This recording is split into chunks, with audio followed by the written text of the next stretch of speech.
जय हिंद बच्चों। This is Shrimati Manisha Shrivastava, उच्च माध्यमिक शिक्षक from government higher secondary school Guraiya, district Chhindwara, Madhya Pradesh. आज मैं आप लोगों के लिए लेकर आई हूँ सेंट्रल आइडिया। सेंट्रल आइडिया जो है वो हमारी poem a thing of beauty का है।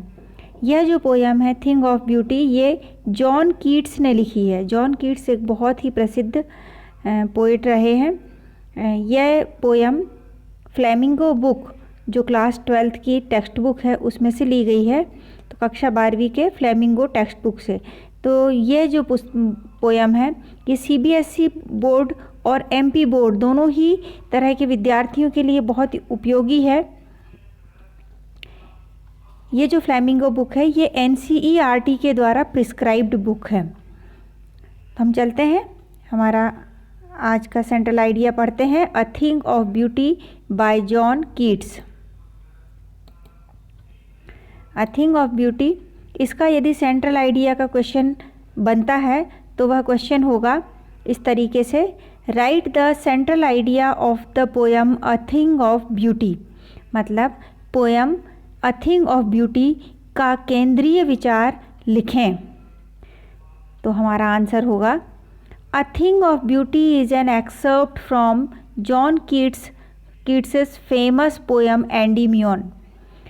A Thing of Beauty अंश है, एक्सेप्ट यानी अंश, जॉन कीट्स की पोयम एंडीमियन का। एंडीमियन बहुत लंबी पोयम है एक, जो जॉन कीट्स ने लिखी थी, उसका एक छोटा सा एक्सेप्ट यानी अंश है।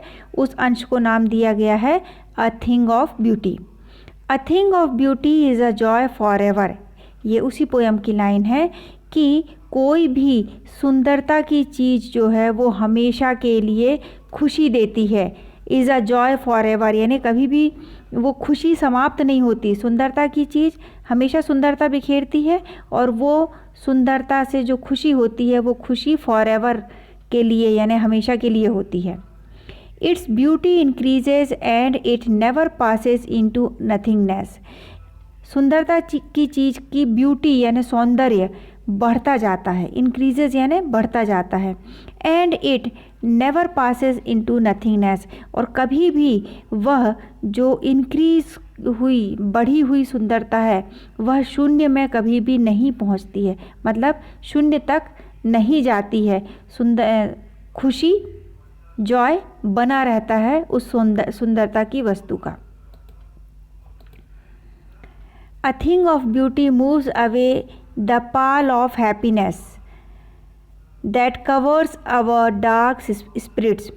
जो सुंदरता की चीज़ रहती है, थिंग ऑफ ब्यूटी, सौंदर्य की चीज़, वो हमारी खुशी के हमारे लिए खुशी का आवरण होती है, जो हमारी डार्क स्पिरिट यानी दुखद संवेदनाओं को या दुखद आत्मा को कवर कर लेती है। पाल यानी होता है नकाब या आवरण। तो जो सुंदरता की चीज़ होती है वो आवरण होती है हमारी डार्क स्पिरिट्स का। डार्क यानी अंधेरा वाली या दुखद, और स्पिरिट्स यानी भावनाएं यहाँ पे। The beauties of the earth are lovelier than the lovely tales we have heard or read. इस पोयम में ये भी बताया गया है कि जो सौंदर्य धरती का है, द ब्यूटीज़ ऑफ द अर्थ, धरती का सौंदर्य, वह अधिक प्यारा है उन सभी कथाओं से जो कभी हमने सुनी है अथवा पढ़ी है। हर्ड यानी सुनी और रेड यानी पढ़ी।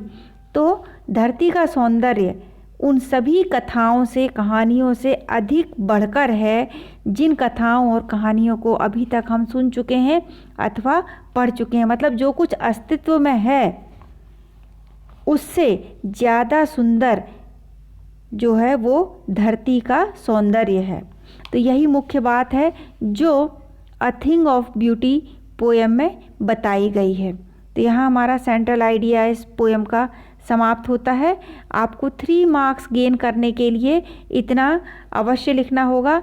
आप चाहें तो इसे याद करके भी लिख सकते हैं, चाहें तो अपने शब्दों में बात को व्यक्त कर सकते हैं। ज़रूरी नहीं है कि आप इन्हीं शब्दों का यूज़ करें, आप स्वयं के शब्दों का उपयोग करते हुए भी इस आंसर का एसेंस लिखेंगे तो आपको 3 आउट ऑफ 3 मार्क्स मिलेंगे।